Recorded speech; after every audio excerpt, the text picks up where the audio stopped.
I was the Assistant Secretary for Environmental Programs in the Maryland Department of Health and Mental Hygiene, where the environmental programs had been integrated at the start of Harry Hughes's term in 1980. As I said, the big issue was this issue of eutrophication, and what there was very little scientific agreement about was whether the eutrophication of a brackish system, such as the Patuxent, was due to phosphorus or nitrogen. And in fact, the weight of the sanitary engineering profession's view was it was due to phosphorus and not nitrogen. And therefore, you did not need to treat nitrogen in the sewage treatment plants discharging to the bay or its tributaries. There were people that disagreed with that, scientists that disagreed with that, and probably the leading scientist at the time in Maryland was Chris Delia at CBL. I believed that there was a sufficient amount of merit to Chris's scientific hypotheses to do two things. One was to give him grants to test his hypotheses, and we did do that out of the department for several years. And then the second thing that I did, and this was the key to the success of the charrette, was I knew that I had to make something special happen for the charrette to succeed.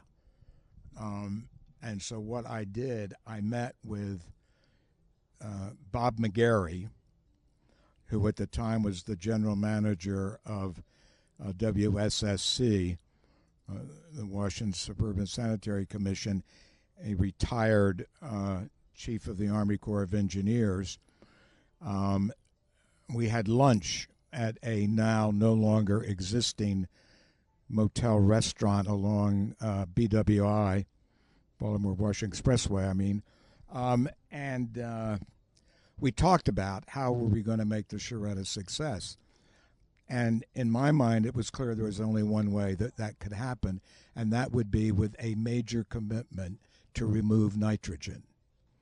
And WSSC had and has a big plant discharging to the Patuxent Western Branch. And Bob McGarry made the commitment to me to, at that lunch, explore whether that was a feasible thing for WSSC to do. He went back and did a little envelope calculations and concluded that they could do a significant amount of removal of nitrogen at Western Branch.